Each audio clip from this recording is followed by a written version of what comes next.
ఇంకా నీ యందుండేటటువంటి దోషం పోయింది. ఆ దోషం పోవడం చేత ఇప్పుడు నువ్వు శరీరం విడిచిపెట్టిన తర్వాత నువ్వు స్వర్గలోకాన్ని పొందడానికి నీకు ఏ విధమైన ప్రతిబంధకం ఉండదు. అందుచేత నువ్వు ఆనందించవలసింది అన్నారు. ఇది చాలా కష్టమైన మాట. ఇది వినడానికి అదేమిటండి అలా చనిపోయేవాడి దగ్గరికి వెళ్ళి అలా మాట్లాడచ్చా, ఏంటది కొంచెం కష్టంగా ఉంది మనకి ఆ మాట అనిపిస్తుంది. కానీ మీకు ఒక యథార్థమైన విషయం చెప్తున్నాను. కాలోహి బలవాన్ కర్త సత్తం సుఖదుఃఖయోహో నరాణాం పరతంత్రాణం పుణ్యపాపానుయోగతః. కేవలము పుణ్యము చెయ్యలేదు, కేవలము పాపము చెయ్యలేదు. మనం ఎవ్వరం పుణ్యము చేశాం, పాపము చేశాం. ఆ పుణ్యము అనుభవించవలసి వచ్చినప్పుడు చాలా సంతోషంగా ఉంటుంది, సరదాగా ఉంటుంది. ఆ పుణ్యము యొక్క ఫలితాన్ని మనమే అనుభవించాలి, పాపము యొక్క ఫలితాన్ని మనమే అనుభవించాలి. ఇది ఎలా ఇవ్వాలి? కాలోహి బలవాన్ కర్త, కాలస్వరూపంలో వస్తాడు పరమాత్మ. వచ్చి ఒకరోజు పుణ్య ఫలితాన్ని ఇస్తాడు. ఒక రోజు ఇవ్వచ్చు, ఒక సంవత్సరం ఇవ్వచ్చు, చేసుకున్న దాన్ని బట్టి. అందుచేత ఆ పుణ్య ఫలితాన్ని ఇచ్చినప్పుడు ఆయనే ఇస్తాడు, పాప ఫలితాన్ని ఇచ్చినప్పుడు ఆయనే ఇస్తాడు. పుణ్య ఫలితాన్ని అనుభవించి పాప ఫలితాన్ని అనుభవించి రెండిటిని అనుభవిస్తాం మనం. కానీ అనుభవించడంలో ఒక గొప్పతనం ఉంది. కొంతమంది ఏం చేస్తారంటే ఆ అనుభవించడాన్ని మార్చుకుంటారు. ఎలా మార్చుకుంటారంటే మీకు ఒక్క ఉదాహరణ చెప్తాను. చంద్రశేఖర పరమాచార్య ఒక ఆశ్చర్యకరమైన సంఘటన ఒకటి చెప్పారు. ఒకసారి పరమాచార్యకు ఒకసారి 104 జ్వరం వచ్చింది. జ్వరం వచ్చి కొన్నాళ్ళు ఆ జ్వరం ఉంది. అలా జ్వరం 104 డిగ్రీలు వచ్చినందుకు నేను చాలా సంతోషించాను అన్నారు. అది జ్వరం వస్తే సంతోషించడం ఏమిటి మహాప్రభు అనుకున్నారు. అంటే 104 డిగ్రీల జ్వరం వస్తే ఆ జ్వరం చేత ఒళ్ళు తప్తం అవుతుంది, అంటే కాలుతుంటుంది. ఆ ఒంట్లో వేడితో కాలిపోతున్నప్పుడు పంచాగ్నిహోత్రముల మధ్య తపస్సు చేసినటువంటి వాడు ఎలా తపస్సు చేస్తాడో పరమాచార్య ఒంటిలో 104 డిగ్రీల వేడితో ఉన్నప్పుడు కూర్చుని చుట్టూ 4 పక్కల అగ్నిహోత్రం పెట్టుకుని పైన సూర్యుడుండగా కూర్చుని తపస్సు చేయడం అంటే మాటలా? లోపల 104 డిగ్రీల జ్వరం ఉండడం అంటే చుట్టూ 4 పక్కల అగ్నిహోత్రం ఉన్నట్టే.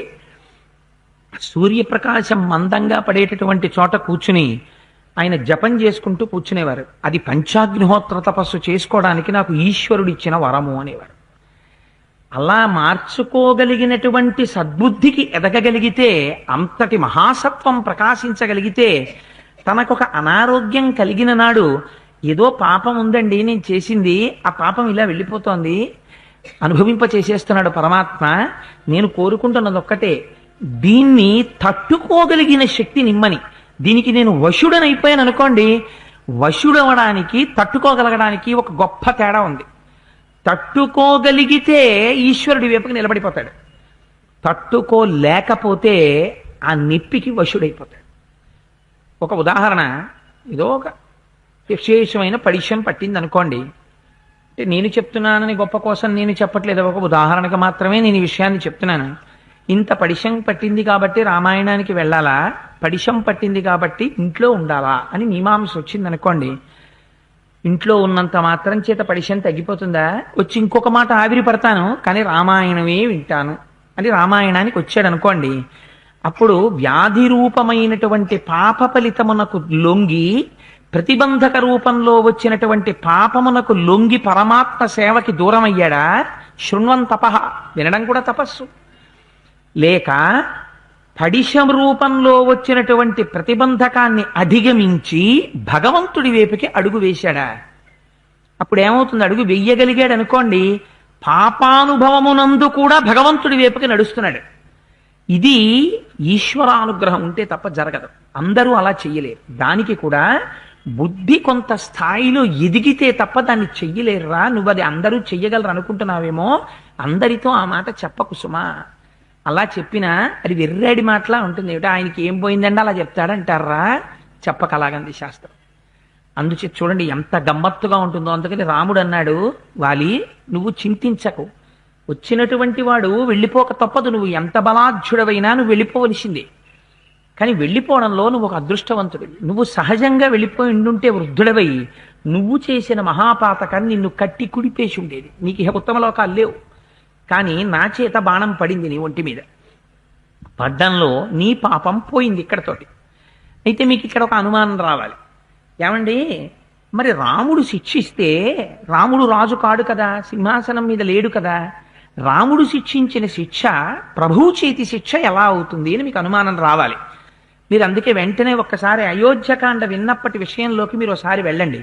అయోధ్యకాండలో రాముడు ఒక మాట చెప్పాడు. 100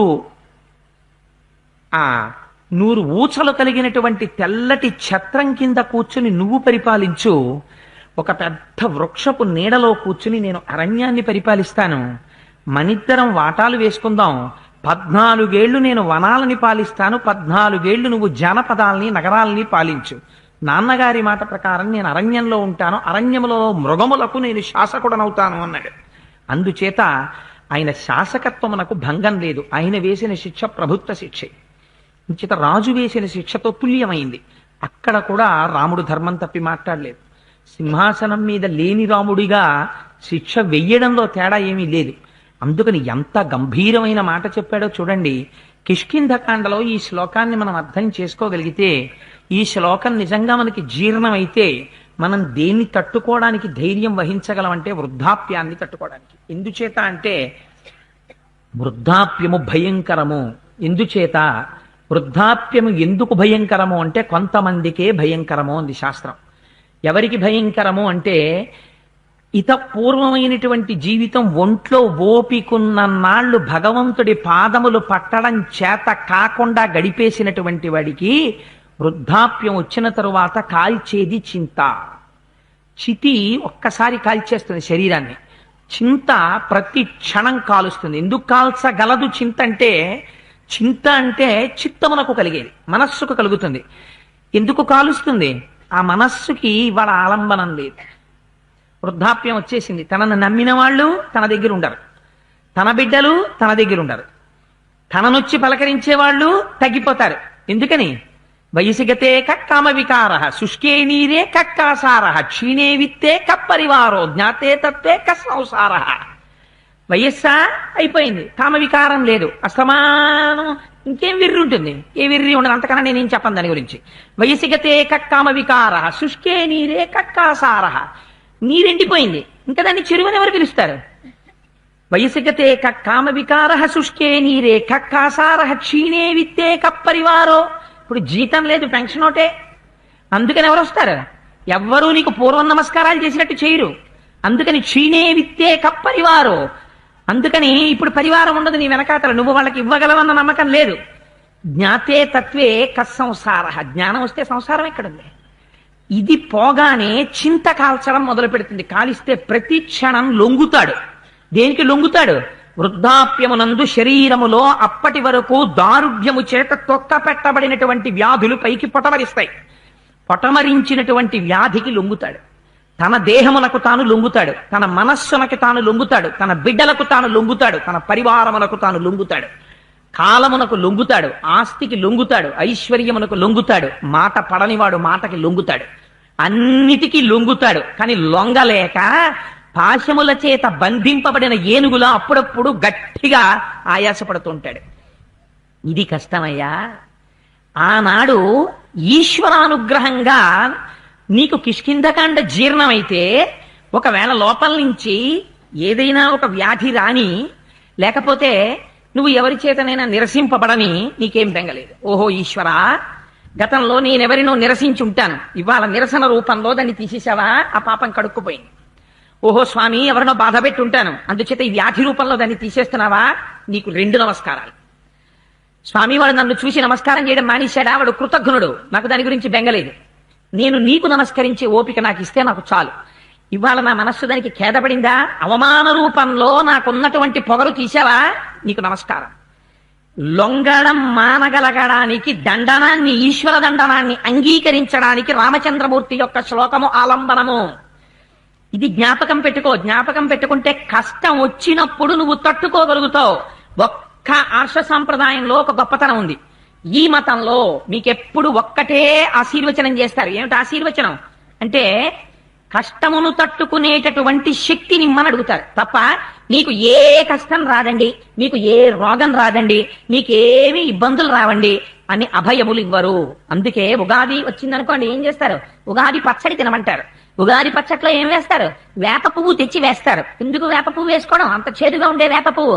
అబ్బాయి, ఈ సంవత్సరం మళ్ళీ వచ్చే సంవత్సరం పేరుతో 365 రోజులు నువ్వు చూస్తావు, 2 ఆయనములు చూస్తావు, 12 మాసములు చూస్తావు, ఉత్తరాయణ దక్షిణాయనాలు అనేటటువంటి 2 ఆయనాల్ని చూస్తావు. నాడో నీ తర్వాత సుగ్రీవుడి పట్ల నా పట్ల అలాగే ఉంటాడు. అంటే ఏమవుతుంది? ఆయన మా ఇద్దరి యందు తండ్రిని చూస్తాడు, నీకేం బెంగలేదు. నీకొక నమ్మకం కలిగింది కదా నేను ధర్మాత్ముడను అని. పినతండ్రి వల్ల సమస్య వస్తుందని నువ్వు అనుకుంటున్నావేమో, అప్పుడు కూడా నీ బిడ్డకి తండ్రిగా కాపాడడానికి నేనున్నాను. సుగ్రీవుణ్ణి మళ్ళీ శిక్షించి అంగదుడికి రావలసినటువంటి వైభవాన్ని అంగదునికి కటాక్షింప చేయడానికి నేనున్నాను. నేను ధర్మమూర్తిని అంగీకరించి అంజలి ఘటించావు కదా, ఇంకా నీకేం కావాలి? నేనున్నాను నీ బిడ్డకి. ఇది మనం అంగీకరించగలిగితే జీవితంలో అసలు బెంగ అన్న మాటకి అర్థం ఉండదు. నువ్వు ఆరాధన చేస్తున్న పూజామందిరం నీ ఇంట్లో ఉంది, నీ తల్లిదండ్రులు ఉన్నారు అని నువ్వు అనుకున్నప్పుడు నువ్వున్నా వెళ్ళిపోయినా ఏదైనా అంటే అకాల మృత్యువుని కోరమని ఏ శాస్త్రము చెప్పలేదు. కానీ వృద్ధాప్యం వచ్చేశాక నేను వెళ్ళిపోతే నా పిల్లలకి బెంగేమిటి? నా చేత ఆరాధింపబడిన స్వామి నా రూపంలో నా పిల్లల్ని ఎప్పుడూ కాపాడుతూనే ఉంటాడు. వాళ్ళకి తల్లిదండ్రులు ఎప్పుడూ ఉన్నారు, నా పిల్లలకి తల్లిదండ్రులు లేకపోవడం ఉండదు, ఎప్పుడూ ఉంటారు. నేను ఏ కులదైవాన్ని కొలుస్తున్నానో ఆ కులదైవం నా రూపంలో నా బిడ్డల్ని కాపాడుతూనే ఉంటుంది. అందుకే దూర్జటి చాలా గంభీరమైన పద్యం ఒకటి ఇచ్చారు. ఆయన అన్నారు, అమ్మా అయ్యయటంచు ఎవ్వరిని నేనన్నాన్ శివా నిన్నేను జుమి, నిమది తల్లిదండ్రులటంచు చూడగా బోకు నాకిమ్మై తల్లియు తండ్రియున్ గురుడు నీవే కాక. ఎంత గొప్ప మాట చూడండి. అమ్మా అయ్యయటంచు ఎవ్వరిని నేనన్నాన్ శివా నిన్నేను జుమి. శివా, నేను ఎప్పుడైనా నోరు విప్పి ఎవరినైనా అమ్మా అని పిలిస్తే, అయ్యా అని పిలిస్తే నువ్వు మీ అమ్మగారిని పిలిచావు, మీ నాన్నగారిని పిలిచావు అనకో, నేను నిన్నే పిలుస్తున్నాను. నేను అమ్మా అంటే పార్వతీదేవినే, నేను అయ్యా అంటే నిన్నే పరమశివుణ్ణే. అందుకని నీమది తల్లిదండ్రులటంచుం చూడగా పోకు నాకిమ్మై తల్లియు తండ్రియున్ గురుడు నీవే కాక, సంసారపుంచిమ్మచీకటి కప్పకొండ కనుమా శ్రీకాళహస్తీశ్వర అంటాడు. సంసారపు చిమ్మ చీకట్లో నన్ను ముంచే కుసుమా ఈశ్వర అంటాడు. అలా నువ్వు ధైర్యం నీకుంటే విశ్వాసము ప్రాతిపదిక. నా ఇంటి పూజామందిరంలో ఉన్న నా స్వామి సర్వకాలముల యందు కాపాడగలడన్న పూనిక నీకుంటే రక్షణ వస్తుంది. రక్షించలా? యువరాజ్య పట్టాభిషేకం అంగదుడికి ఎవరిచ్చారు? రామచంద్రమూర్తి ఇచ్చారు. ఒక మాట అనడం కాదు, ఒక మాట నోటి వెంట వస్తే ఆ మాటకి నిలబడడం ఎంత కష్టమో తెలుసు. అన్నారా నిలబడతారు రామచంద్రమూర్తి. మనుష్య జన్మకుండేటటువంటి ప్రత్యేకత ఏది? మిగిలినటువంటి చరాచర పిపీలికాది పర్యంతంలో దేనికి లేనిది మనిషికొక్కడికే ఉన్నది ఒక ప్రత్యేకమైన వరం ఉంది మనకి. ఏమిటా వరం అంటే మాట. ఈ మాట మిగిలినటువంటి వాటికి వేటికి లేదు. రామనామం చెప్పుకుందామని చెప్పో కుక్క కనిపించి ఇలా వచ్చిందనుకోండి, మీరు రాణిస్తారా? మీరు రానివ్వరు. ఆ నామం చెప్పగలగడం, మాట మాట్లాడగలగడం అనేటటువంటిది కేవలం ఒక్క మనుష్యుడనబడేటటువంటి ప్రాణి మాత్రమే పిపీలికాది పర్యంతంలో చేస్తుంది. ఆ మాట దుర్వినియోగమైనంతగా బహుశः ఏదీ దుర్వినియోగం అవదు. మనం చాలా ఇష్టం వచ్చినట్లు మాట్లాడేస్తుంటాం, చాలా తొందరపడి మాట్లాడేస్తుంటాం. కానీ ఒక్క మాట నోటి వెంట బయటికి వస్తే ఆ మాట మీద నిలబడడం ఎంత కష్టమో రామచంద్రమూర్తి చూపిస్తారు. ఒక మాట నోటి వెంట అందుకే రామ సత్యపరాక్రమ, సత్యపరాక్రముడు సత్యపరాక్రముడు సత్యపరాక్రముడు అంటారు. ఒక మాట వచ్చిందా అంతే, ఇంకా దానికి కట్టుబడిపోవడమే. రామో దీర్ణాభిభాషతే, అమ్మా నాకు 2 మాటలు తెలియవమ్మా, నాకున్నదొక్కటే మాట, ఒక మాట అన్నా నా మాటకి నేను కట్టుబడిపోతానంతే. ఇది రామ మాట అంటే. అందుకే ఒకే మాట, ఒకే బాణం, ఒకే పత్ని మహానుభావుడికి. ఇది రామచంద్రమూర్తి అంటే. అందుకని ఈ మాట చెప్పిన తరువాత సంతోషించాడు వాలి. వాలి సంతోషించిన తరువాత ఇక్కడే మనం ఒక విషయాన్ని జాగ్రత్తగా గమనించవలసినటువంటి అవసరం ఉంది. మీకు అన్నిటికీ ఒక విషయం, వాలి అడిగినటువంటి ప్రశ్నలన్నిటికీ రామచంద్రమూర్తి జవాబు చెప్పారు. ఒక్క ప్రశ్నకి మాత్రం జవాబు చెప్పలేదు యథార్థమున. ఏ ప్రశ్నకి జవాబు చెప్పలేదంటే, రామ నువ్వు నా ఎదురుగుండా వచ్చి నిలబడి యుద్ధం చేసినట్టయితే ఆ యుద్ధంలో నిన్ను నేను యమసదనానికి పంపించి ఉండేవాణ్ణి అన్నాడు వాలి. నిన్ను చాటు నుంచి కొట్టవచ్చు కాబట్టి నేను కొట్టాను అన్నారు, కానీ ఫలానా కారణం చేత నీ ఎదుటికొచ్చి యుద్ధం చెయ్యలేదు అని రాముడు చెప్పలేదు. అలా చెప్పకపోవడం వెనకాతల ఆ ఒక్క మాటకి జవాబుని ప్రకటంగా రాముడు ఎందుకు చెప్పలేదు? దీనికే ఒక గొప్ప రహస్యం ఒకటి ఉంది. ఏమిటా రహస్యం అంటే, రామాయణంలో ఉండేటటువంటి విషయాల్ని, చాలా విషయాల్ని స్కాంద పురాణంలో మళ్ళీ తెలియచేస్తారు.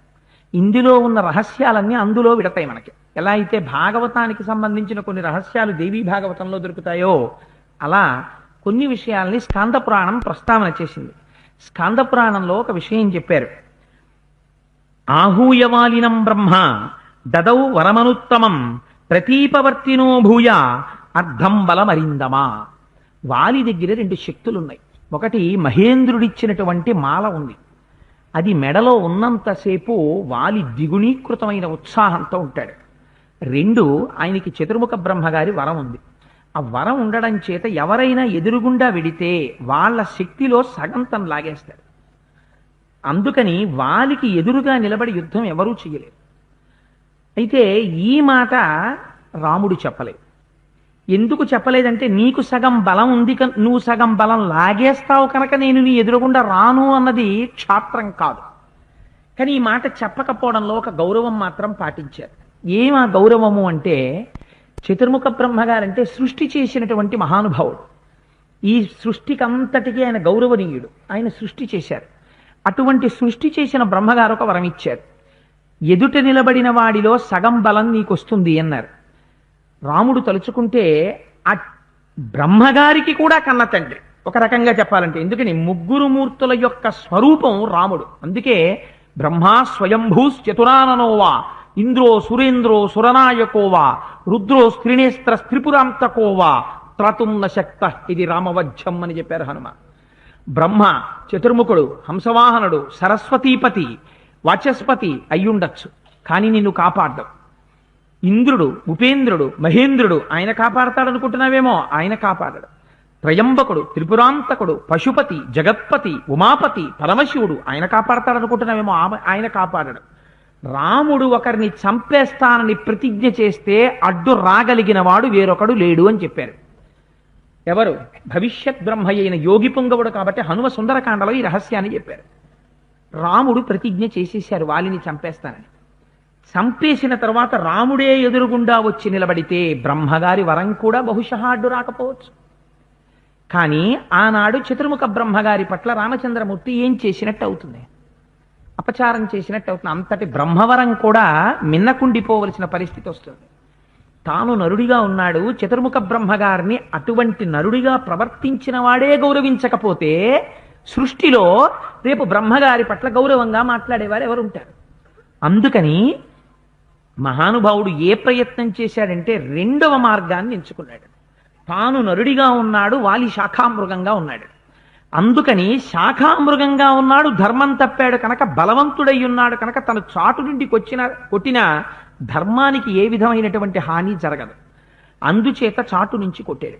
ఈ మాట ప్రకటంగా రామాయణంలో చెప్పరు. ఇది మీరు మనస్సు చేత తెలుసుకోవలసింది. ఇలా దాచినవి రెండున్నాయి రామాయణంలో. సీతమ్మ తల్లి సుందరకాండలో చెప్పింది. అరణ్యకాండలో మేము తిరుగుతున్నప్పుడు స్వామి నా బొట్టు కరిగిపోతే బొట్టు పెట్టాడయ్యా అనొకటి చెప్పింది. అలాగే కాకాసుర వృత్తాంతం ఒకటి సుందరకాండలో చెప్పింది. అది అరణ్యకాండలోనో అయోధ్యకాండలోనో జరిగి ఉంటే మనకి రావాలి కదా, రామాయణంలో మనకి రాలేదు. రానప్పుడు సీతమ్మ తల్లికి తెలుసున్న విషయాన్ని మరి వాల్మీకి మహర్షి ఎందుకు రచించలేదు అరణ్యకాండలో అయోధ్యకాండలో? అంటే సీతమ్మ తల్లి అంది ఇది అభిజ్ఞానము అంది. అభిజ్ఞానము అంటే గుర్తు. ఇది నువ్వు గుర్తు పెట్టుకోవలసింది అని చెప్పింది. అది ఎందుకు గుర్తు పెట్టుకోవలసింది అవుతుంది మీకు సుందరకాండలో కాకాసుర వృత్తాంతం వచ్చినప్పుడు చెప్తాను. ఎందుకంటే ఇప్పుడు చెప్పి మళ్ళీ ఎలాగో సుందరకాండ చెప్తాను 4 రోజులు పోయాక. అప్పుడు అందుకని అప్పుడు చెప్తాను. ఇది కూడా ఒక రకమైన అభిజ్ఞానమే. ఇది కూడా మీరు మనస్సులో జ్ఞాపకం పెట్టుకోవలసినటువంటి విషయం. అందుకని ప్రకటంగా రాలేదు రామాయణంలోకి. ఎందుకు మనస్సులో జ్ఞాపకం పెట్టుకోవలసిన విషయము అని పెద్దలు వర్ణించారంటే, దీన్ని పరమేశ్వరుడు మనకి ఇంద్రియాలు ఇస్తాడు, మనస్సు ఇస్తాడు, వీటితో పాటుగా బుద్ధినిస్తాడు మనిషికి. మిగిలినటువంటి ఏ ప్రాణికి ఇది ఉండదు. బుద్ధి మాత్రం మనకి అదనంగా ఉంటుంది. దీనితో పాటు మనకి తెలియకుండా వచ్చేది వాసనాబలం ఉంటుంది. అందరు పిల్లలు పుడతారు. ఒక్కొక్క పిల్లాన్ని మీరు చూడండి, చాలా చిన్నతనం నుంచే భగవన్నామం చెప్తూ ఉగ్గు పడితే తాగుతాడు వాడు. అన్నమాచార్యుల వారికి ఏడుకొండలవాడ వెంకటరమణ గోవిందా గోవిందా అంటే కానీ ఉగ్గు తాగేవారు కాదు. అందుకే తల్లి ఒడి మొదటి బడి. ఎందుకంత అందమైన మాట అన్నారంటే, అమ్మ పిల్లాన్ని ఒళ్ళో కూర్చోపెట్టుకుని బోరు కొట్టేస్తోంది అందం. మరి ఏమిటో తెలియదు, సృష్టిలో పరమాత్మ యొక్క గొప్పతనం పిల్లాడితో వాడికి ఏమీ రాదు. ఆ పిల్లాడికి అమ్మ చెప్పేది వాడికి అర్థం అవుతున్నాయి అని ఎవరైనా అనుకుంటే అంతకన్నా అన్యాయం, అంతకన్నా అవివేకం ఇంకేం ఉండదు. కానీ తన పిల్లాడిని ఒళ్ళో పడుకోబెట్టుకుని కూర్చున్నటువంటి అమ్మకి ఏమి బోరు కొట్టేసి అబ్బా తినేస్తున్నాడు వీడా అని అనుకుంటుందా? అనుకోదు. ఆ పిల్లాన్ని ఒళ్ళో కూర్చోబెట్టుకుని నాన్న జోద పెట్టు అని ఆ రెండు చేతులు తీసి గోవిందా గోవిందా గోవిందా గోవిందా అని వాడి తల మీద పెట్టిస్తుంది. ఏది జేజి పెట్టు జేజి పెట్టు జేజి పెట్టు, స్వామిరా జేజి పెట్టు నాన్న అంటుంది. ఏది లెంపలేసుకో లెంపలేసుకో అంటుంది. ఏది ఆయన కాళ్ళకి దండం పెట్టు కాళ్ళకి దండం పెట్టు అంటుంది. అంటే ఇప్పుడంటే పోయి అనుకోండి, ఎందుకు మనకు అవన్నీ దండాలు అయినని ఇప్పుడు మానేశారు. ఇప్పుడు ఎంతసేపు నాన్న 7 గంటల సీరియల్ చూడు 7 గంటల సీరియల్ చూడు, రిమోట్ ఇలా నొక్కాలి, ఛానల్ ఇలా మార్చాలి, ఇవి నేర్పుకుంటున్నాం మనం. అందుకే వాడు కూడా మనకి ఓల్డ్ ఏజ్ హోమ్లో వాడు పెడతారు తర్వాత. ఎందుకు మనకెందుకు వీళ్ళు మళ్ళీ మెడకో గుదిబండ అని మనము జోదలు పెట్టిస్తే, మనము వాళ్ళకి కాళ్ళకి నమస్కారం పెట్టిస్తే పరమేశ్వరుడి పాదాల మీద పూజా పుష్పాన్ని దాచినట్టు వాడు మనని జాగ్రత్తగా చూసి ఉండేవాడు. సంస్కారం బ్రతికుండేది. జనరేషన్ గ్యాప్ అని వాళ్ళనండం ఎందుకు, దోషం మన దగ్గర పెట్టుకుని. అందుకని చెప్పి ఇవాళ తల్లిదండ్రులే ఇంట్లో ముక్కోటి దేవతలు ఒక్కటైనారు, చక్కాన్ని పాపను ఇక్కడుంచారు అని ఓ పాట వినేవాళ్ళు లేడు. తల్లిదండ్రులకే మంచి మంచి పాటలు అక్కర్లేదు, తల్లిదండ్రులకే 2 కీర్తనలు అక్కర్లేదు. లేనప్పుడు ఇంకెక్కడి నుంచి వస్తుంది? రమ్మంటే సంస్కార బలం ఎటువైపు నుంచి వస్తుంది? ఇవాళ ఎందుకు పనికిరానటువంటి ఒక మాయా తంత్రజాలమైనటువంటి ఒక పెట్టె జీవితాల్ని మార్చేస్తాం. అంత పాషాణ హృదయాల కింద తయారు చేసేస్తోంది. పాపపు పెట్టె కొని తెచ్చి ఇంట్లో పెట్టుకుని దానికి దోషలమై బతుకుతున్నాం మనం. సరే, దాని గురించి నేను ఎందుకు అస్తమానంగా అనుకుంటూనే ఉంటాం. తుమ్ముకోవడం చిరంజీవి అనుకుంటూ ఉండడం. సరే, అందుచేత ఇంతకీ ఈ మాట ఎందుకు చెప్పానంటే, మనకి బుద్ధి అన్నదాన్ని పరమాత్మ అదనంగా ఇస్తారు. దీని చేత మీరు నిశ్చయాత్మకమైనటువంటి స్థితిలో ఉంటారు. ఇది చెయ్యవచ్చు, ఇది చెయ్యకూడదు, ఇది మీకు తెలుస్తుంది. కానీ మనం ఏం చేస్తామంటే బలహీనము వైపుకి మనని మనం ఒప్పుకుంటాం. మనస్సు ఎంతసేపు ఏం చేస్తుందంటే, ఇంద్రియాలు దేని చేత సుఖపడతాయో అది చెయ్యమనే మనస్సు చెప్తుంది. మీరు జ్ఞాపకం పెట్టుకోండి. మనస్సు ఎప్పుడు కూడా ఉపవాసం చెయ్యి, ఈ కళ్ళతో టీవీ చూడకు, ఈ చెవులతో నువ్వు పాటలు వినకు అని చెప్పి అది ఎప్పుడు చెప్పదు. మీరు ప్రయత్నపూర్వకంగా మనస్సుని మార్చుకోవాలి. మీకు చింది బంగారం, మీరు బంగారంతో చేతికి ఆభరణం చేయించుకున్నా మీ ఇష్టం, చెవి కుండలాలు చేయించుకున్నా మీ ఇష్టం, రుద్రాక్షమాల చేయించుకున్నా మీ ఇష్టం, ఏది చేయించుకున్నా మీ ఇష్టం. కానీ దానివల్ల బంగారంకి దోషం ఉందా? దోషం లేదు. మనస్సు మీది, ఇంద్రియాలు మీవి. లోపల వెనక నుంచి వాసనలు తరుగుతుంటాయి. గత జన్మలోంచి ఉన్నటువంటి వాసనలు తరుగుతాయి. అటే వెళ్ళు అటే వెళ్ళు అటే వెళ్ళని ప్రయత్నపూర్వకంగా మార్చుకోవడానికే బుద్ధి వస్తుంది. మనస్సు లోపల నుంచి చెప్తుంది, ఎందుకు వచ్చిన రామాయణం అని, మతి లేకపోతే సరి ఎందుకది అంటుంది. కానీ రామాయణం ఏమిటో, రామనామం ఇక్కడ కూర్చుని 11 మాటలు చెప్పిన దాని ఫలితం ఏమిటో ఇప్పుడు తెలియదు. దీని ఫలితం ఒకనాడు అకస్మాత్తుగా పెద్ద ప్రమాదానికి కొడుకు గురై బ్రతికాడు అనుకోండి. తలకి తగిలి తల పగిలిపోవలసినటువంటి కొడుక్కి కాలొక్కటే విరిగిపోయి కొడుకు బతికాడు అనుకోండి. ఆనాడు తెలుస్తుంది, ఒకనాడు చెప్పిన నామం యొక్క ఫలితం కదా నా కొడుకుని దక్కించిందని. అది మనకి తెలిసి రాదు. వెనకనుంటాడు ఈశ్వరుడు, ఉండి నడిపిస్తాడు. నడిపించడంలో ఫలితాలను ఆయన ఇస్తూ ఉంటాడు. అదే చిత్రగుప్తుడు అంటారు. చిత్రంగా కూర్చుంటాడు లోపల. ఎందుకు చిత్రంగా కూర్చోవడం? చిత్రంగా కూర్చోవడం అంటే ఏమంటే ఆయన కూర్చోవడంలో మనకన్నా భిన్నంగా కూర్చుంటాడా అంటే ఇక్కడే కూర్చుంటాడు, ఎక్కడో కూర్చోడు, ఇక్కడే ఉంటాడు ఆయన. ఎందుకని? మంత్రపుష్పం చెప్పేసింది కదా, చాలా మాటలు చెప్తూ ఉంటాను నేను. ఇక్కడే ఉంటాడు.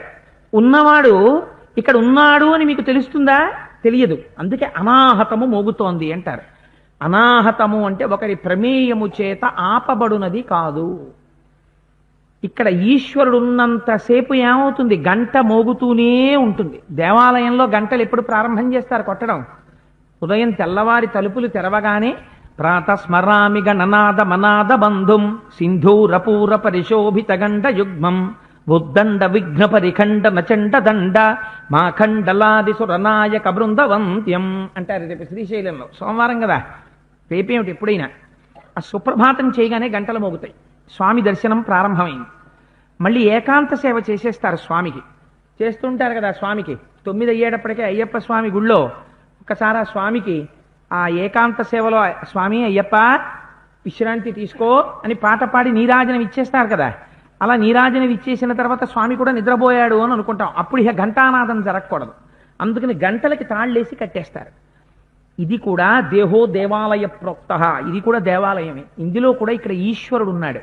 ఈశ్వరుడు ఎంతసేపు ఉంటాడు? ఇక్కడ ఈశ్వరుడు నిద్రపోడు. ఆయన నిద్రపోతే నీకు ఊపిరి తీసేవాడేవాడు. నువ్వు ఆ తీసినవాడు రాత్రి పడుకున్నప్పుడు కాదు, వాడు తీస్తున్నాడు.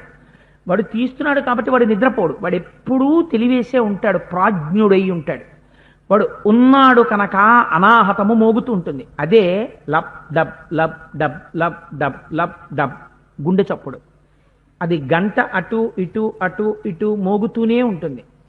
ఆయనకి తెలుసు అలా ఎన్నిసార్లు మోగాలో.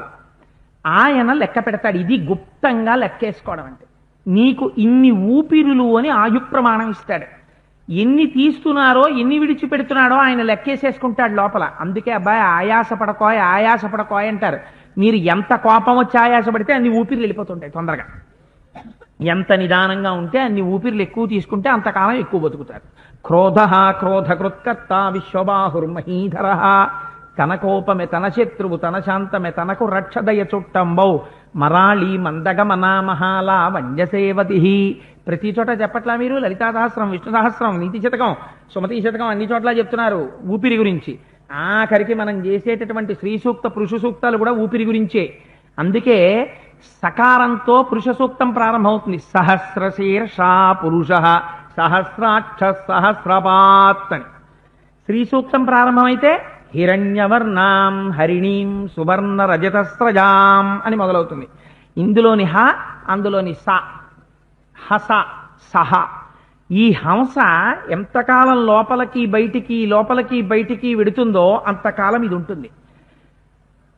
ఆయన లోపల ఎంతకాలం ఉంటాడో అంతకాలము లబ్ డబ్ గంట మోగుతుంటుంది. ఆయన డబ్ అన్న తర్వాత లేచిపోవచ్చు, ఇహ లబ్బ మోగదు. ఆయన లబ్బ అన్న తర్వాత లేచిపోవచ్చు, ఇహ డబ్బ మోగదు. సో ఎక్కడుంది మృత్యు? ప్రతి లబ్బకి డబ్బకి, ప్రతి డబ్బకి లబ్బకి మధ్యలో మృత్యు ఉంది. అందుచేత ఇక్కడ అనాహతమై గంట మోగుతూనే ఉన్నది. ఈ ఇంద్రియములు బుద్ధి ఈశ్వరుడు నీకు ఇచ్చి దీన్ని జాగ్రత్తగా వాడి దీనితో కైంకర్యం చేసి భగవంతుని సేవ చేసుకుని తరించవయ్యా అని ఇచ్చాడు దీన్ని మనకి ఉపకరణంగా. మనకున్న ప్రారంధం ఏమిటంటే ఇంద్రియాలు పట్టి లాగేస్తాయి. లాగేసి ఉట్టిదిరా ఏమిట్రా దేవాలయం ఏమిట్రా రామాయణం ఏమిట్రా ఇవన్నీ కాదురా పిచ్చాడా రా ఇంట్లో ఉంది పెట్టి అని అక్కడికి తీసుకుపోతాయి. ఇంకా అది కూడా చాలలేదు, ఇంకో 50 రూపాయలు పట్టరా ఇంకో చోటుకు పోదాం, అక్కడికి తీసుకుపోతాయి. మాయాభ్రాంతిలో జీవితం వెళ్ళిపోతుంటుంది. వెళ్ళిపోతే ఏమవుతుంది? ఇక్కడ కూర్చుని చిత్రంగా గుప్తంగా అన్నీ రాసుకునేవాడు అంతే చిత్రంగా అంతే గుప్తంగా ఫలితాలు కూడా ఇచ్చేస్తుంటాడు. అందుకని ఎక్కడి నుంచి ఇస్తూ ఉంటాడు? ఈ లోపల నుంచే ఇస్తూ ఉంటాడు. గమ్మత్తేమంటే ఒక్కొక్క నాడు బ్రహ్మగారు ఇక్కడ రాస్తారు, వీడిని ఈ రోజున పాము కరుచుగాక అని ఉంటుంది. వాడు ఆ సమయానికి గెలిచాడు. దేని చేత గెలిచాడు? బుద్ధి చేత. తన యొక్క వాసనాబలాన్ని గెలిచి ఉండవలసినటువంటి ఒక దిక్కుమాలిన ప్రాంతంలో ఉండకుండా ఈశ్వరాలయంలో ఉన్నాడు. ఈశ్వరాలయంలో కూర్చుని ఉండగా ఈ అమంగళం జరగకూడదు. అందుకని వాడు ఏం చేస్తున్నాడు? రామనామం చెప్తున్నాడు. అప్పుడు వాడు కాపాడబడాలి. అప్పుడు ఆయన ఏం చేస్తాడు? ఇక్కడ రాసేశాడు ఆయన ఏమని? పాము కరవాలి అని ఉంది, మరణించాలి అని ఉంది. అందుకని ఏం చేస్తాడు? పాము కరవాలి చూస్తాడు. పరమాత్మ దేవాలయ సన్నిధానంలో ఉన్నాడు, రామనామం చెప్పుకుంటున్నాడు. వీడిని ఏం చెయ్యాలి? ఇప్పుడు ఎక్కడి నుంచి వస్తుందో తెలియదు, ఓ తేలొచ్చి కరిచేస్తుంది. ఏమవుతుంది? పాముకి బదులు తేలు కుడుతుంది. విషం ఎక్కలేదా? ఎక్కుతుంది. మరణ సదృశమైనటువంటి వేదన పడతాడు. గబగబా ఓ తాడు కట్టి హాస్పిటల్కి తీసుకుపోతారు. ఆయన యాంటీవీనస్ ఏదో ఆ విషాన్ని విరగొట్టి ఇంజెక్షన్ ఒకటి ఇస్తాడు. ఇచ్చి అమ్మ ఎందుకైనా మంచిది, కొంచెం సెన్సిటివ్ ఆర్గాన్ మీద కరిచింది, కొంచెం జాగ్రత్తగా చూసుకోండి, ఎక్కువ నిద్రపోకుండా చూడండి అంటాడు. అంటే ఏం చేస్తారు, వీళ్ళు పడుకుందాం కాస్త నొప్పి తగ్గుతుంది అనుకునే వేళకి లేవండి లేవండి లేవండి లేవండి లేపేస్తుంటారు. అలా 2 రోజులు 3 రోజులు బాధపడతాడు. బంధువులందరూ వచ్చేస్తారు, చూస్తారు, వెడతారు. భార్య అన్నం తిందో బెంగ పెట్టుకుంటుంది. 3 రోజులు అయింది, పర్వాలేదమ్మా, విషయం ఏం లేదు, విరిగిపోయింది అంటారు డాక్టర్. పడ్డాడా లేదా మరణ సదృశమైన వేదన? పడ్డాడు. హాస్పిటల్కి వెళ్ళాడా లేదా? వెళ్ళాడు. విషయం ఎక్కిందా లేదా? ఎక్కింది. చచ్చిపోయాడా? చచ్చిపోలేదా? చచ్చిపోలేదు. నమ శివాభ్యాం అశుభాపహాభ్యాం. ఇందుకని శివ నువ్వు తలుచుకుంటే అశుభం తీసి శుభం పెట్టగలవు. అంటే శివుడేనా అండి? మరి రాముడు పెట్టడా? నామరూపాల గురించి మీరు అడక్కండి, పరబ్రహ్మం గురించి పట్టించుకోండి. నామరూపాలతో ఏముంది? ఆపదామపహర్తారం దాతారం సర్వసంపదాం లోకాభిరామం శ్రీరామం భూయో భూయో నమామ్యహం. అంటే ఏంటి? ఆపదామపహర్తారం, రాబోయేటటువంటి ఆపదల్ని తీసేస్తావు నీ నామం చెప్పాం కాబట్టి. దాతారం సర్వసంపదాం, ఆ రావలసిన ఆపదలు తీసి శుభాలు ఇచ్చేస్తావు. అందుకని లోకాభిరామం శ్రీరామం, శ్రీ అమ్మతో కలిసిన రాముడివి, సశక్తియుతుడైన వాడివి, అందుకని ఏదైనా చెయ్యగలవు, శాసించగలవు. భూయో భూయో నమామ్యహం, మళ్ళీ మళ్ళీ నీకు నమస్కారం చేస్తున్నాను, నన్ను రక్షించు అని శరణాగతి చేస్తాడు తత్వం చెప్పి. అందుచేత ఏమవుతుంది?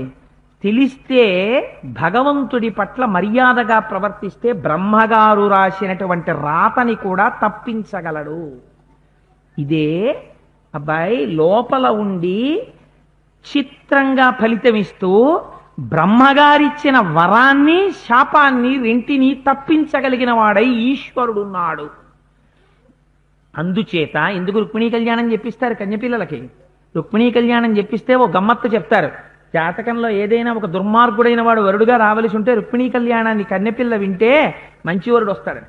అందుకని పెళ్లి సంబంధాలు చూసే ముందు ఒకసారి రుక్మిణీ కళ్యాణంలో పద్యాలు శ్రీకృష్ణ పరమాత్మ దగ్గర విజ్ఞాపన చేయిస్తూ ఉంటారు. సరే, అందుచేత ఎందుకు చెప్పారంటే ఈ విషయం ఇంతకీ మనం ఎంచుకునేటటువంటి మార్గము మీద ఆధారపడుతుంది. నువ్వు ఇంద్రియములకు మనస్సుకు లొంగిపోయి ఈ శరీరముతో నేను అనుభవిస్తున్నాను నేను తెచ్చుకుంటున్నాను నాది నాది అంటూ తిరిగితే ఈ ఫలితం అంతా నీ ఖాతాలో పడుతుంది, నిన్ను నీవు రక్షించుకోలేవు. ప్రమాదం వచ్చిన నాడు తెలుస్తుంది. అందుకే దానికి పెద్దలు ఇంకొక మాట చెప్పలా, ప్రమాదము అన్నారు. ప్రమాదము అంటే ఏమిటో తెలుసా? నీ బుద్ధి చేత నువ్వు ఎరుంగలేనిది. అక్కడ రాయి ఉంది, రాత్రి ఎవరో లారీ వాళ్ళు అక్కడ లారీ పెట్టుకున్నారు, దొల్లిపోతుందని చెప్పి ఆ లారీలకు అటు ఇటు చక్రాల కింద పెద్ద పెద్ద రాళ్లు పెట్టారు. వెళ్ళిపోతూ 2 లారీని కాళ్ళతో తన్నాడు. అవి కొంచెం పక్కకు వచ్చేసాయి. పక్కకు వచ్చేసిన తర్వాత లారీ నడిపించుకుని వెళ్ళిపోయాడు. మంచి చీకట్లో హెడ్ లైట్ పోయింది. రోడ్డు ఫెయిర్ రోడ్డు, నేను రోజు చూస్తూనే ఉంటాను కదా పగలిపోట్ల. ఏముంటుంది ఇక్కడ? ఏం ఉండదని చెప్పి నువ్వు 60 కిలోమీటర్స్ స్పీడ్లో వస్తున్నావు. లారీ వాడు వదిలేసినటువంటి పెద్ద రాయి రోడ్డు మీద ఉంది. అక్కడ ఉన్నది అని ఎరుగగలిగినటువంటి స్థితిలో నీ బుద్ధి లేదు. ఆ లారీకి వెళ్ళి స్కూటర్ ఫ్రంట్ టైర్ ధనేల్మని తగిలింది. స్కూటర్ మించి నువ్వు కింద పడేటప్పుడు నీ తల రోడ్డు మీద ఉన్న వేరొక రాయికి తగులుతోంది. అప్పుడు నీ బ్యాంక్ అకౌంటు, నీ సర్టిఫికెట్లు, నీ క్వాలిఫికేషన్లు, నీ అంగబలం, నీ భార్య, నీ బిడ్డలు నిన్ను రక్షించనవి కావు. ఇప్పుడు ఎవరు రక్షించాలి? నువ్వు చేసుకున్న పుణ్యం ఏమన్నా ఉంటే, నువ్వు చెప్పిన రామనామం ఏదైనా ఉంటే అది నిన్ను రక్షించి ఖచ్చితంగా నీ తల రాయి మీద పడేటప్పుడు నీ ప్రమేయం లేకుండా నీ చెయ్యి ముందు పడి కబాల తప్పి పక్కకు పడి తల పగలవలసినటువంటిది కాలర్ బోన్ ఫ్రాక్చర్ అయి నువ్వు బయటపడాలి. అందుకని నీ బుద్ధి చేత నువ్వు తప్పించుకోలేని దాని నుంచి తప్పించుకోవడానికి ఏ ఈశ్వర బలం అవసరమో ఆ ఈశ్వర బలమును కూడకట్టుకోవడానికి నేను నాది అన్న అహంకారమును విసర్జించుట. విసర్జించి తిరిగావా ఈశ్వరుడి చేత రక్షింపబడతావు. విసర్జించలేకపోయావా నా బలం అనుకున్నావా ప్రమాదమునకు లోనవుతావు. నన్నెవరు నిగ్రహించగలడనుకున్నాడు? ఇంద్రుడిచ్చిన మాలుందనుకున్నాడు, బ్రహ్మగారిచ్చిన వరం ఉందనుకున్నాడు. చాటు నుంచి కొట్టగలిగాడా? కొట్టలేకపోయాడా? కొట్టగలడు ఈశ్వరుడు. ఈ మినహాయింపు ఎక్కడికైనా వెళ్ళిపోతుంది. అందుకే నాకు 10 తలకాయలున్నాయి, నన్నెవరు చంపుతారన్నాడు, మనుష్యుడై వెళ్ళి చంపాడు. నేను హిరణ్యకశిపుణ్ణి అన్నాడు, నృసింహావతారమై చంపాడు. ఎవరెవరు ఎన్ని మినహాయింపులు కోరినా వాళ్ళని ఎలా తీయాలో కూడా పరమేశ్వరుడికి తెలుసు. సుమేధామే ధజోధన్య సచ్చమేధ ధరాధర. ఆయన కన్నా మేధస్సు ఉన్న వాళ్ళమా మనం? అందుచేత మహానుభావ, నువ్వు సర్వజ్ఞుడివయ్యా, నాకు ఎందుకు వచ్చినల్లరి ఇదంతా? నాకేం అక్కర్లేదు తండ్రి, నీకు దాసుడనై శరణాగతి చేసి నా తండ్రివని, నా తల్లిదండ్రులు ఉన్నారయ్యా, నాకేం బెంగ అని నేను బయటికి వెళ్లే ముందు యశివో నామ రూపాభ్యాం యాదేవి సర్వమంగళ తయో సంస్మరణాత్ పుంసాం సర్వతో జయమంగళం లాభస్తేషాం జయస్తేషాం కుతస్తేషాం పరాభవ ఏషామిందీవరస్యామో హృదయస్థో జనార్దనః ఆపదామపహర్తారం దాతారం సర్వసంపదాం లోకాభిరామం శ్రీరామం భూయో భూయో నమామ్యహం అనుక నమస్కారం చేసి వెళ్ళడం నేర్చుకో. సర్వదా సర్వకాలేషు పాతు త్వాం భువనేశ్వరి మహామాయా జగద్ధాత్రి సచ్చిదానందరూపిణి. దేవి భాగవతంలో వ్యాసుడు చిన్న శ్లోకం ఇచ్చేశారు. నాకు అనిపిస్తుంది నిజంగా ఇవాల్టి రోజు పిల్లలు పెడుతున్న పరిస్థితులకి పాపం ఆ సైకిళ్ళ కట్టుకుని బ్యాగులు తెలియదు వాళ్ళకి. 3-4 కలిపి సైకిళ్ళు తొక్కుతుంటారు పొద్దున్న పూట్ల. 8 గంటల 1 నిమిషం అయితే నిర్దాక్షిణ్యంగా గేట్లు వేసేస్తారు. వాడు మళ్ళీ రాత్రి 7 వరకు ఇంటికి వెళ్ళడానికి లేదు. 2 పూట్ల పుస్తకాలు, మళ్ళీ కొనుక్కోవలసిన పుస్తకాలకి డబ్బు, జామెట్రీ బాక్సు, పొద్దున్న మధ్యాహ్నం తినవలసిన అన్నం, సాయంకాలం టిఫిను, అక్కడి నుంచి ట్యూషన్లో పుస్తకాలు, ఇంటి దగ్గర చేసిన హోంవర్క్, ఇవన్నీ సర్దుకుని బ్యాగ్లో పెట్టుకుని ఈ చాకి మూటేసుకుని సైకిల్ ఎక్కి ఇంత ట్రాఫిక్ తప్పించుకుని వాడు వస్తుంటే ఏ ప్రమాదమైనా ఎంతటిలో సంభవించవచ్చు. ఈ ఒక్క శ్లోకం పిల్లలకు అలవాటు చేస్తే సర్వదా సర్వదేశేషు పాతు త్వాం భువనేశ్వరి మహామాయా జగద్ధాత్రి సచ్చిదానందరూపిణి. నాన్న బూట్లు వేసుకునేటప్పుడు ఇది ఒక్కసారి ఆ శ్లోకం చెప్పేయి అని చెప్పించి పిల్లలకి పంపించడం అలవాటు చేస్తే సర్వదా సర్వదేశేషు, నేను ఎక్కడుండని అమ్మా, ఎలా ఉండని, పాతు త్వాం భువనేశ్వరి, అమ్మా నువ్వు నన్ను రక్షించాలి. దేవి భాగవతంలో వ్యాసుడిచ్చాడు మహానుభావుడు. రక్తాంబరాం రక్తవర్ణాం రక్తమాల్యానులేపనాం అని మహామాయా జగద్ధాత్రి వైష్ణవీం గారుడే వాహనే సంస్థాం వైష్ణవీం శక్తిమద్భుతాం. ఎంతంత అందమైన శ్లోకాలు ఇచ్చారండి మనం రక్షించుకోవడానికి. ఇవాళ మనం అవన్నీ పక్కన పెట్టేసి జీవించడంలోనే లేనిపోని ఉపద్రవాలన్నీ ఒక్కొక్క సందుకి 3 హాస్పిటల్లో చేయడానికి కారణం ఏమిటి? మన జీవితాలని బట్టే. Unless there is demand why should there be supply? Demand లేకపోతే సప్లై ఎందుకు ఉంటుంది? అందుకని అసలు మనం పక్కన పెట్టాం, ప్రమాదాలని కౌగిలించుకుంటున్నాం. సరే, అందుచేత నువ్వు ఏ మార్గంలో ఉండాలన్న దాన్ని నువ్వు నిర్ణయించుకోవాలి సుమా. వాలి వధని రాముడు చెయ్యడంలో ఈ విషయాల్ని నువ్వు దృష్టిలో పెట్టుకుని ఎలా జీవించాలనుకుంటున్నావో నువ్వు నిర్ణయం తీసుకో. ఎవ్వరూ నీకు చెప్పరు. ఎవరికి ఆకలేస్తే వారన్నం తినాలి. మా ఆవిడికి ఆకలిస్తే నేనన్నం తింటే దాని ఆకలి తీరదుగా. నాకు అనారోగ్యం వస్తే మా ఆవిడ మందేసుకుంటే నా అనారోగ్యం తగ్గదుగా. ప్రేమ ఉండొచ్చు, కానీ ఎవరికి ఆకలిస్తే వాళ్ళే అన్నం తినాలి. ఎవరికి అనారోగ్యం ఉంటే వాళ్ళు మందేసుకోవాలి. నీకు ఈశ్వరుడి వైపుకి తిరగాలి అని ఉంటే నువ్వు జీవితంలో ఈ సత్యాన్ని అంగీకరించడానికి సిద్ధం కా. నువ్వు ఈ సత్యాన్ని ఇంకా నీ యందు నువ్వు స్వతంత్రం పెట్టుకుంటే అనుభవించవలసినటువంటి రోజు వచ్చిన రోజున బాధపడతావు. వాలి బాధపడలా, కిందపడి ఇంత గొప్పవాణ్ణి అన్నవాడు చిట్ట చివర కొడుకుని ఎవరికి అప్పచెప్పుకోవాల్సి వచ్చింది. నా అంతటి వాణ్ణి నేను అనుకున్నాడు. ఏమైంది? చిట్ట చివర నేల మీద పడ్డాక ఆ స్థితి తెచ్చుకోకు. మొట్టమొదటే వాలికి బుద్ధి ఉంటే తార చెప్పగానే సుగ్రీవుణ్ణి తెచ్చి పట్టాభిషేకం చేసి ధర్మం వైపుకి తిరిగిపోయి ఉంటే నాదేమిట్రా ఇది ఈశ్వరుడు ఇచ్చింది, దారా తమ్ముడా ఇద్దరం కలిసి అనుభవిద్దామని ఒక మాట ఉంటే ఇవాళ వాలి ఈ పరిస్థితిని ఎదుర్కొంటాడా? ఎదుర్కోడు. అందుచేత ఒకరు చెప్పినది వినడం నేర్చుకో. తార చెప్పింది వాలి వినలేదు. సుగ్రీవుడు చెప్తుండగా ధర్మాధర్మాలు విచారించకుండా సుగ్రీవుణ్ణి దూరం తోసేశాడు. వినడం ఎప్పుడు పోయిందో అప్పుడే వాలి మరణం కూడా వచ్చింది. ఎవరి మాటలు విన్నాడు? ఇంద్రియ ప్రకోపం ఉన్న రావణాసురుడి మాటలు విన్నాడు. నువ్వెవరి మాటలు వినాలనుకుంటున్నావో దాన్ని బట్టి నీ జీవితానికి భద్రత ఉంటుంది. Tell me your friends, I will tell you what you are. నీ స్నేహితులు ఎవరో నాకు చెప్పు, నువ్వు ఎలాంటి వాడివో నేను చెప్పేస్తాను. అందుకే పెద్దలు పూర్వం గమ్మత్తుగా అడిగేవారు. రాత్రి నీకేం కళలు వస్తుంటాయో నిద్రపట్టినప్పుడు అనేవారు. కళల్ని బట్టి చెప్పేస్తారు. వాడు ఎటువంటి వాడో తెలిసిపోతుంది స్వప్నశాస్త్రం తెలిస్తే. నీ స్నేహితులు ఎవరో చెప్పవాయి, నీకు ఎవరెవరు స్నేహితులు అని అడిగితే వాడు తన క్యారెక్టర్ చెక్ చేస్తున్నాడని తెలియక స్నేహితుల పేర్లు చెప్పుకున్నాడు అనుకోండి, స్నేహితుల పేర్లని బట్టి నువ్వు ఎంత ఆదరించవచ్చో తెలిసిపోతుంది. ఎందుకని? Birds of same feather flock together. ఒకలాంటి రెక్కలున్న పక్షులు ఒక చోటికి చేరుతాయి. అందుచేత స్నేహం అనేది ఎంత జాగ్రత్తగా ఉండాలో చూపిస్తుంది రామాయణంలో కిష్కింధకాండ. మాట వినడం అంటే ఎంత జాగ్రత్తగా వినాలో, జీవితాన్ని ఎలా మార్చుకోవాలో చూపిస్తుంది కిష్కింధకాండ. కిష్కింధకాండకి రామాయణానికి ఆ బలం లేకపోతే ఇప్పటికీ కాలపరీక్షకి తట్టుకుని రామాయణం ఎందుకు నిలబడింది? రామాయణం ఎందుకు చెప్పుకుని పరవశించిపోతారు? రామాయణం వింటే దేవతల అనుగ్రహం కలుగుతుందని ఎందుకు చెప్తారు? దేవతల యొక్క అనుగ్రహం అంటే ఇంద్రియముల యొక్క అనుగ్రహమే కలగడం. ఏమవుతుంది? బుద్ధి మారుతుంది. ఇప్పుడు నువ్వు ఏం చేస్తారు? ఈశ్వరుడు ఉన్నాడని అంగీకరించి ఒక నమస్కారం చేస్తే బుద్ధి న్యాసమైంది భగవంతుడి దగ్గర. ఏమైంది? రక్షణ ప్రసరిస్తోంది. ఇవే ఇంద్రియాలు, ఇవే మనస్సు, ఇదే బుద్ధి మారాయంతే. ఇప్పటి వరకు నేను నేనన్నాడు, ఇప్పుడు నమః నమః అంటున్నాడు. నాది కాదు నాది కాదు అంటున్నాడు. అంతే మార్పు వచ్చేసింది. ఆ తేగలిగినటువంటి దివ్య ఔషధం రామాయణం.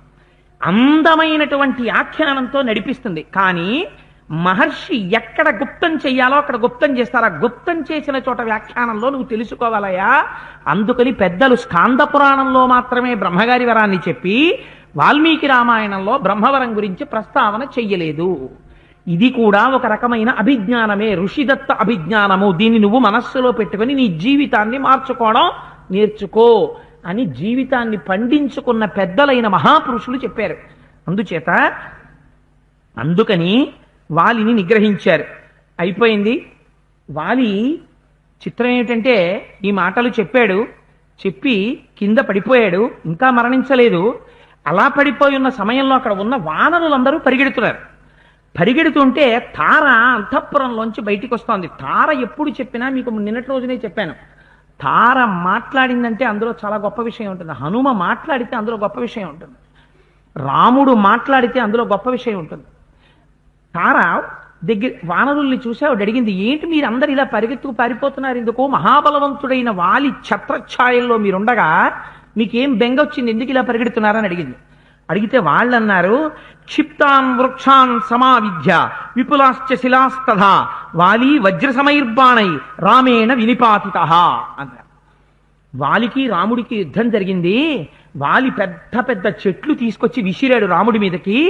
ఇంద్రుడి చేతిలో వజ్రాయుధం లాంటి బాణాలు పెట్టి రామచంద్రమూర్తి కొట్టేశారు. వాలి విసిరినటువంటి బాణాలని పర్వత శిఖరాల్ని విసిరాడు, వాటిని కొట్టేశారు. వాలికి రాముడికి పెద్ద యుద్ధం జరిగింది. ఆఖరణ రాముడు వాలి మీద బాణం వేసి కొట్టేశాడు అన్నారు. ఇది నిజమా? ఇది నిజమా? అలా రాముడికి వాలికి యుద్ధం జరిగిందా? జరగలేదు.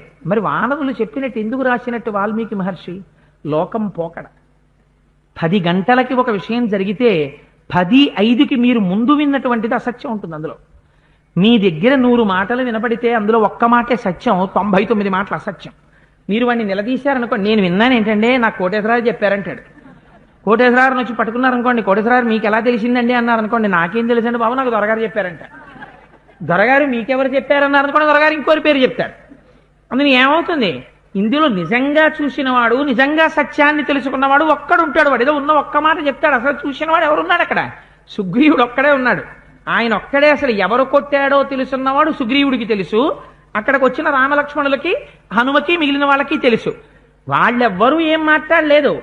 మధ్యనొచ్చి ఉరుముతాయి మబ్బులు, నడమంత్రపు మనుషులకే ఇన్ని మాటలు, ఇన్ని మాటలు.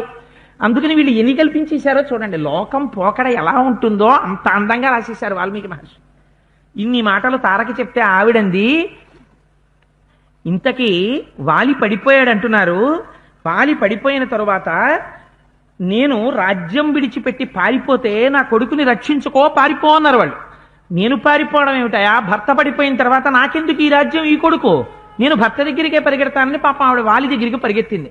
కింద పడిపోయినటువంటి వాలిని చూసింది. వాలిని చూసి, సుగ్రీవస్య త్వయా భార్య హృతా సచ వివాసిత ఎత్తు తస్య త్వయాప్యుష్టి ప్రాప్తేయం ప్లవగాధిప. నేను చెప్తూనే ఉన్నానయ్యా వాలి, నీతో సుగ్రీవుడి భార్యని అపహరించి తెచ్చావు, కామమునకు లొంగావు, ప్రమాదం వస్తుందని చెప్పాను. నిశ్రేయస పరామోహ త్వయాచాహం నిగర్హిత ఏషా ప్రవంహితం వాక్యం వానరేంద్ర హితేషిణి.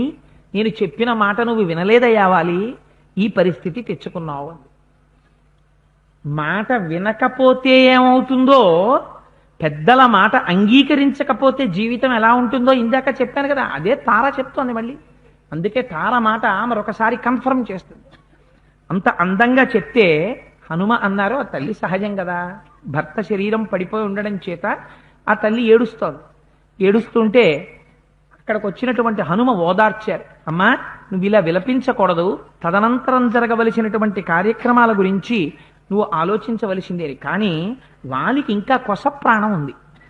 ఆ కొస ప్రాణంతో ఈ ఘట్టాన్ని ఇంత అందంగా నడిపించడంలో, ఇంతసేపు తీసుకెళ్లడంలో మహర్షి యావత్ జాతికి కూడా చాలా గొప్ప గొప్ప విషయాల్ని బోధించబోతున్నారు. వాలి ఒక రకంగా చూస్తే చాలా బలవంతుడు. వాడికి ఉన్న ఒకే ఒక పొరపాటు ఏంటంటే, నా అంత బలవంతుణ్ణి నేను అనుకున్నాడు. ఇప్పుడు ఆ మోహం పోయింది, ఆ పిచ్చి వదిలిపోయింది. వదిలిపోగానే వాళ్ళు ఎలా మాట్లాడతారో చూడండి. అంటే ఉండేది నీలో మంచితనం ఉంటుంది, నీలో కూడా జ్ఞానం ఉంటుంది, కానీ దాన్ని అజ్ఞానం నివురు కప్పినట్టు కప్పేస్తుంది. కప్పేసి అహంకార మమకారాలు లాగుతుంటాయి. పెద్దల వాక్యం చేత అవి విరిగిపోతే ప్రతివాడు మంచివాడే ప్రపంచంలో. అందుకే మన శాస్త్రం అంటుంది, ప్రపంచంలో చెడ్డవాడన్నవాడు లేడు. అవిద్య ఉందంతే, ఉన్న చీకటి ఎందుకు పోతుంది? వెలుతురు వస్తే పోతుంది. ఆ వెలుతురు రావాలి, వస్తే ఉండేటటువంటిది వెలుతురే ఉంటుంది, చీకటి ఉండదు. సూర్యోదయం అవలేదు కాబట్టి చీకటి, సూర్యోదయం అయితే చీకటి పోతుంది. అందరూ మంచివాళ్లే. చెడ్డవాడన్నవాడు కానీ, పాపి అన్నవాడు కానీ, కేవలం జీవస్థాయిలో ఉన్నవాడు కానీ, పనికిమాలినవాడు కానీ, పశు సమానుడు కానీ లేడు. ఉన్నదంతా అమృతమే, ఉన్నదంతా ఈశ్వరతత్వమే. ఏకమేవా అద్వితీయం బ్రహ్మ, ఈశ్వరుడు తప్ప వేరొకటి లేదు అంటుంది హర్ష సంప్రదాయం. అందుకే ఎంత అమృతవాక్కులు మాట్లాడిందో చూడండి. అందుకే వాలికి కూడా ఆ పిచ్చి వదిలిపోతే ఎంత అందంగా మాట్లాడతారో చూడండి. మహర్షి ఎంత అద్భుతంగా దాన్ని ప్రవేశపెట్టారంటే, సుగ్రీవ దోషేణ మాం గంతుమర్హసి కిల్బిషాత్ కృష్యమాణం భవిష్యేణ బుద్ధిమోహేన మం బలాత్. సుగ్రీవా, నా దోషాల్ని లెక్క పెట్టకయా. కాలము బలవత్తరమైనటువంటి స్వరూపంతో తన ఫలితాన్ని తాను ఇవ్వడానికి నా బుద్ధిని మోహపెట్టింది. మోహపెట్టి నీతో నాకు వైరం వచ్చేటట్టు చేసింది. చేసి నేను ఈ ఫలితాన్ని అనుభవించాలి. ఈ ఫలితాన్ని అనుభవించేటట్టుగా చెయ్యడం కోసమని సుగ్రీవా నీ నుంచి నన్ను దూరం చేసింది. మన దురదృష్టం ఏమిటో తెలుసా?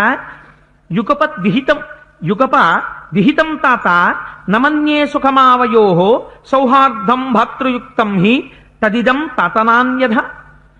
భగవంతుడు అన్నదమ్ములమైనటువంటి మనిద్దరం కలిసి ఏకకాలమునందు సుఖం అనుభవించేటట్టుగా మనకి రాయలేదురా సుగ్రీవా, ఇదిరా మన ప్రారంధం అన్నాడు.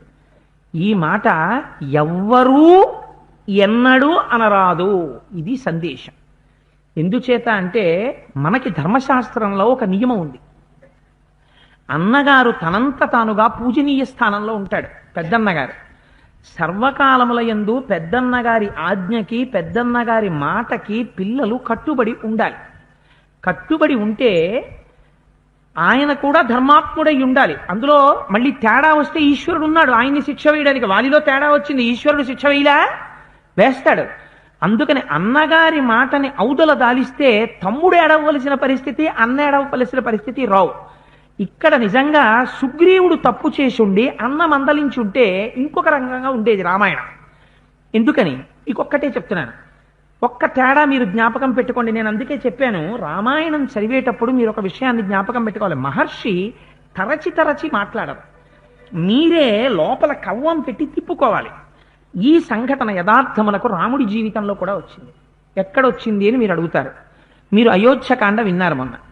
రాముడు పర్ణశాలలో కూర్చునుండగా పెద్ద సైన్యం వచ్చిన అలికిడైందయా లక్ష్మణ, నువ్వు ఒకసారి చెట్టుపైకి చూడు అన్నారు. లక్ష్మణుడు చెట్టుపైకి చూసి ఒక మాట చెప్పాడు. అన్నయ్య, కోవిదార వృక్షం చిహ్నంగా కలిగినటువంటి సైన్యం వచ్చింది. నిన్ను నిగ్రహించడానికి, నన్ను నిగ్రహించడానికి భరతుడు వచ్చేశాడు. అగ్నిహోత్రాలని లోపల పెట్టేశాయి, సీతమ్మని లోపల దాచేసాయి. గబగబా నీ కోదండం పట్రా, కత్తులు పట్రా, ఇప్పుడే బాణాలు విడిచిపెట్టేసి భరతుడిని చంపేస్తానన్నాడు. నిజంగా ఆ రోజున అస్త్రప్రయోగం చేసేశారనుకోండి రామలక్ష్మణులు, ఏమైపోయి ఉండేది రామాయణం? రాముడు ఏమన్నాడు? ధర్మమర్థంచ కామంచ పృథివీంచాపి లక్ష్మణ ఇచ్చాపి భవతామర్థే ఏతత్ ప్రతి శృణోమితే అన్నాడు ఆ రోజున. లక్ష్మణ, నేను ధర్మం కాని, అర్థం కాని, కామం కాని అనుభవిస్తే నా తమ్ముళ్లతో కలిసి అనుభవిస్తాను. నా తమ్ముళ్ళు వాటిని అనుభవించని నాడు నాకు అక్కర్లేదు. తండ్రి మాట విని 14 ఏళ్లు అరణ్యాలకు వచ్చింది. భరతుణ్ణి చంపుకుని రాజ్యం తీసుకోవడానిక నేను అందుకు రాలేదయ్యా, నీకు రాజ్యం కావాలనుందా, దిగిరా, భరతుడికి చెప్పి నీకు ఇప్పించేస్తానన్నాడు. ధర్మమునందు పూనిక ఉంది అన్నగారికి, పెద్దవాడికి ధర్మమునందు పూనిక ఉంటే రామాయణంలో రామలక్ష్మణ భరత శత్రుఘ్నులు నలుగురు మిగిలేరు. వాలి సుగ్రీవుల్లో పెద్దవాడు ధర్మం తప్పాడు, ఒక్కడే మిగిలాడు. రావణ విభీషణ కుంభకర్ణుల్లో పెద్దవాడు ధర్మం తప్పాడు, ఒక్కడే మిగిలాడు. పెద్దవాడు ధర్మం తప్పితే ఇద్దరూ ఏడవలసి వస్తుంది. విభీషణుడు ఏడ్చాడు, అయ్యయ్యో నిష్కారణంగా చచ్చిపోయాడయా అన్నయ్య అని ఏడ్చాడు. రాముడు ధర్మానికి నిలబడ్డాడు, నలుగురు అన్నదమ్ములు సంతోషంగా ఉన్నారు. పెద్ద బాధ్యత ఎవరి మీద ఉంటుంది? కొడుకుల్లో. పెద్ద కొడుకు ధర్మమునందు నిలబడాలి. అందుకే మన వాళ్ళు ఎక్కువ జాగ్రత్త ఎక్కడ తీసుకుంటారంటే పెద్ద కొడుకు అంటే మిగిలిన కొడుకులను వదిలేయమని కాదు నా ఉద్దేశం.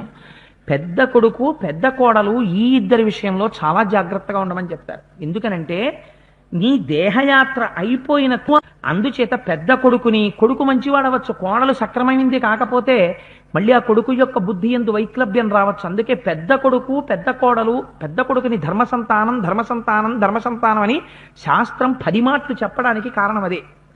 అందుచేత రాముడు పెద్ద కొడుకు ధర్మం పాటించాడు, నలుగురు అన్నదమ్ములు బాగున్నారు. ఇక్కడ పరిస్థితి చూడండి, పెద్ద కొడుకు ధర్మం తప్పాడు. ఎప్పుడు తెలిసింది ధర్మం? గుండెలో బాణం పడిపోయాక. ఇప్పుడు ధర్మం మాట్లాడుతున్నాడు, ఎవరికి ఉపయోగం అది? ఇది విన్న తర్వాత కూడా అవును మా అన్నయ్య పోలేకపోతే పోయాడు అని అనగలడా సుగ్రీవుడు? అనలేడు. ఎందుకు అనలేడో, అలాంటి అన్నదమ్ముల జీవితం ఎలా ఉంటుందో రామాయణం నిరూపిస్తుంది. ప్రమాదం ఎక్కడుందో అది 2 మాటలు చెప్తుంది, ఎక్కడ క్షేమం ఉందో ఒక్క మాట చెప్పి వదిలిపెట్టేసింది. రాముడు మాట్లాడింది ఒక్క మాట చెప్పింది. మళ్ళీ రాముడు స్నానం చేస్తుంటే అరణ్యకాండలో లక్ష్మణుడు మళ్ళీ భరతుణ్ణి కైకమ్మను అధిక్షేపించి మాట్లాడాడు. రాముడు అన్నాడు, ఎందుకయ్యా అలా మాట్లాడతావు? ఆవిడ మన మధ్య తల్లి, అలా మాట్లాడక అమ్మ గురించి. నువ్వు ఎప్పుడైనా మాట్లాడితే భరతుడి గురించి మాట్లాడు, నేను సంతోషంగా వింటాను, అలా మాట్లాడకు అన్నాడు.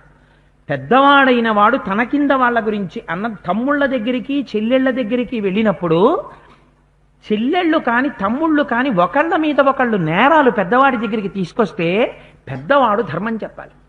తప్పమ్మా, మనం ఎలా కలిసి బతికామే, ఒకే తీగ పువ్వులమై పుట్టాము. ఎంత గొప్ప మాట అండి అది.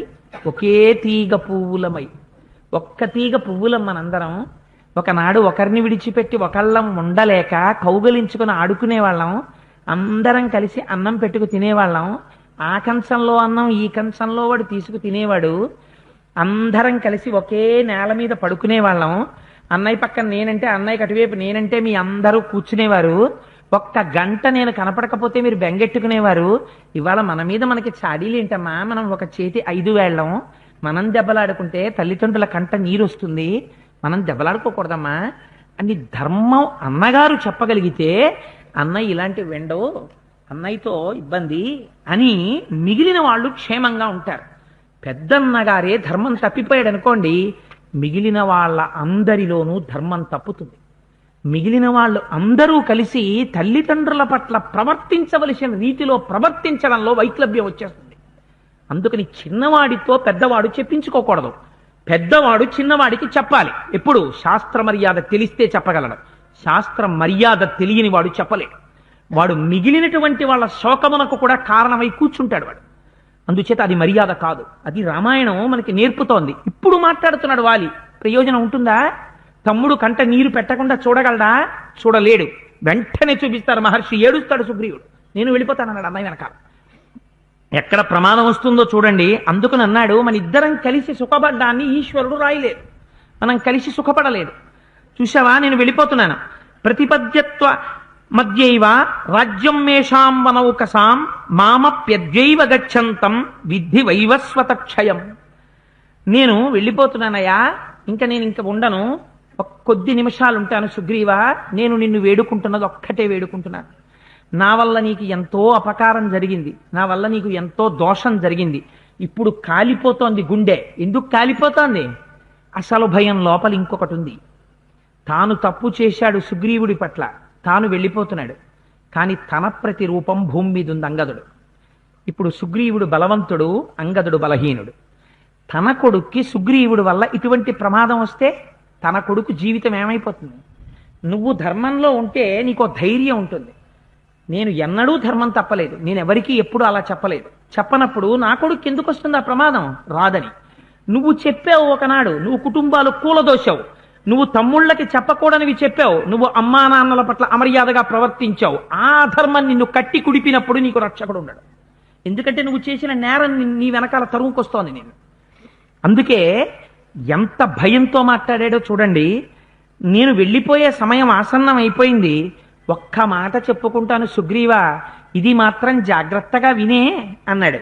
సుఖ సమృద్ధం బాలమేనమబాలిషం బాష్పపూర్ణ ముఖం పశ్య భూమౌ పతితమంగదం మమ ప్రాణై ప్రియతరం పుత్రం పుత్రమిమౌరసం మయాహీనమహీనార్థం సర్వత పరిపాలయ త్వమప్యస్య పితా దాతా చ పరిత్రాతా చ సర్వతః భయదశ్చైవ యథాహం ప్లవగేశ్వర.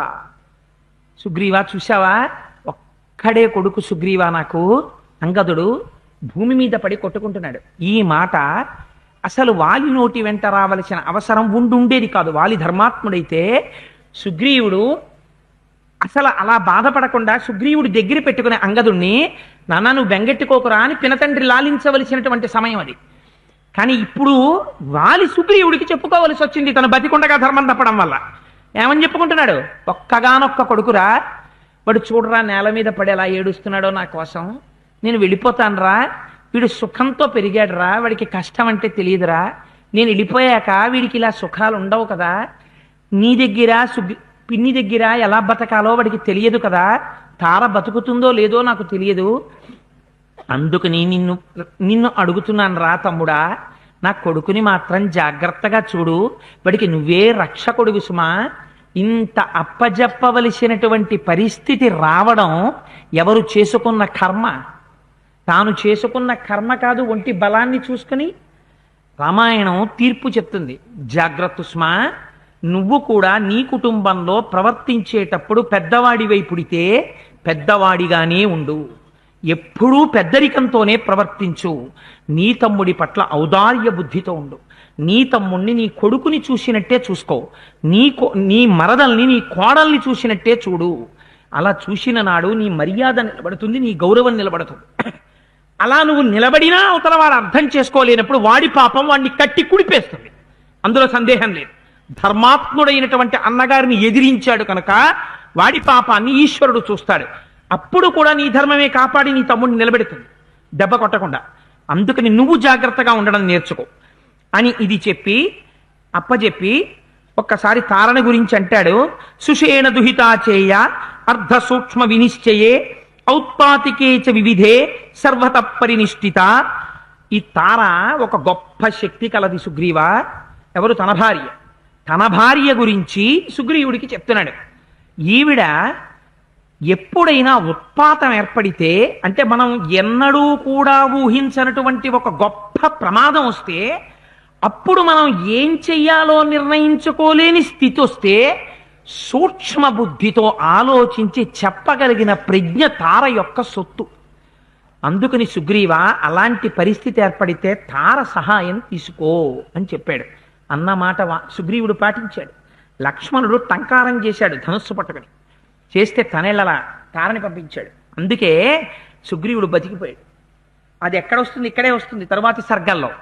కానీ చూడండి, మాట వినడంలో సుగ్రీవుడి తేడా లేదు.